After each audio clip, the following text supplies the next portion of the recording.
Here I want to cover some basic terminology that we introduced recently. First is going to be trigger. Now, a trigger is just the same as a pick and roll or a screen and roll. You might also hear trigger with the term ghost. Okay.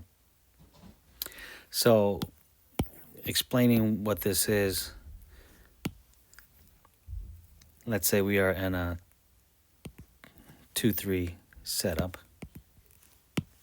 So the 1, the 2, 3, 4, and the 5. Let's say that the ball happens to be on the 2 side. That means on a 2-3 or 4 out, that means the 5's got to move out to the opposite side. Let's say the left side, floor, low post. So on the trigger, it's the guys to the left and the right of the ball handler who could be the trigger. They are going to come and trigger the ball handler. So again, this is just a pick and roll, but we don't want to call pick and roll because people know what that is. If we call trigger, it's a little bit harder for the other team to try to figure out what we're trying to do. So on a trigger, the 4, let's say that, well, before we say that the 4 is moving. So the 2 has the ball. If the 2 has the ability to drive, if you can take on your one defender, take him on, right?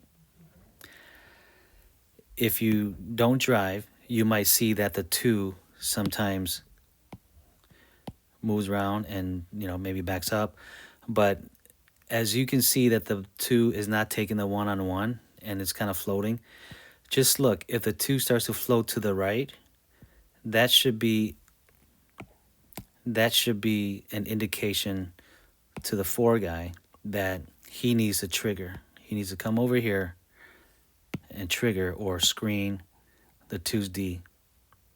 Okay? And once he screens, this guy can come and take the ball through. So on the trigger, it's just a pick and roll. Right? You come and pick your man. Come and pick the ball handler's man. Again, if the 2 starts drifting and moves this way, then the 1 knows that he's got to have to come and pick the 2's D there to allow the 2 to drive in. Okay.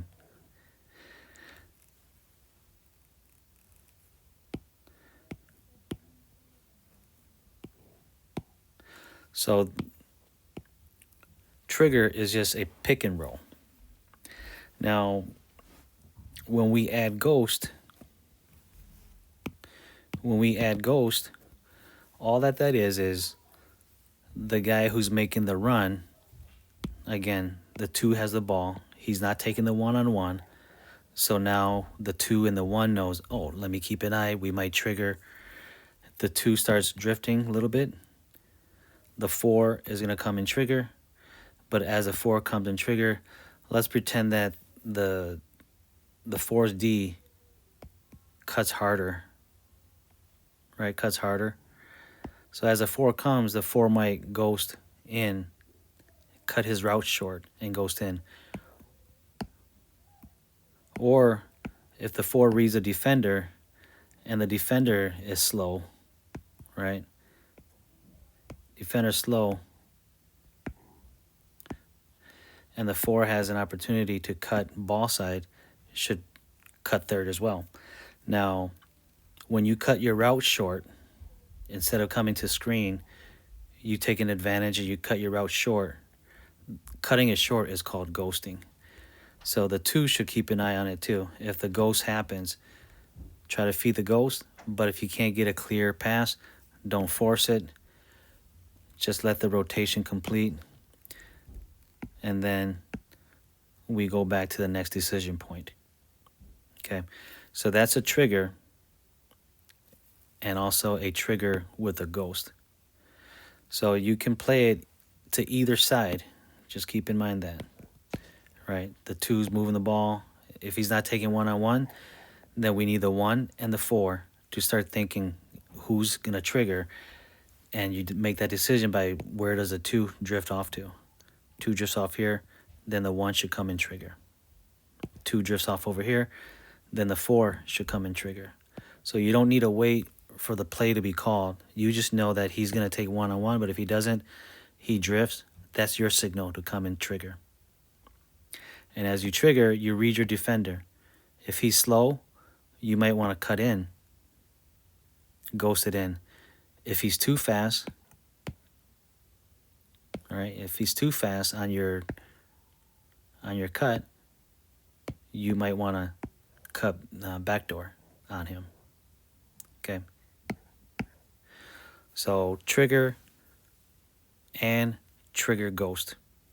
Again, same thing as a pick and roll or a screen and roll. Okay.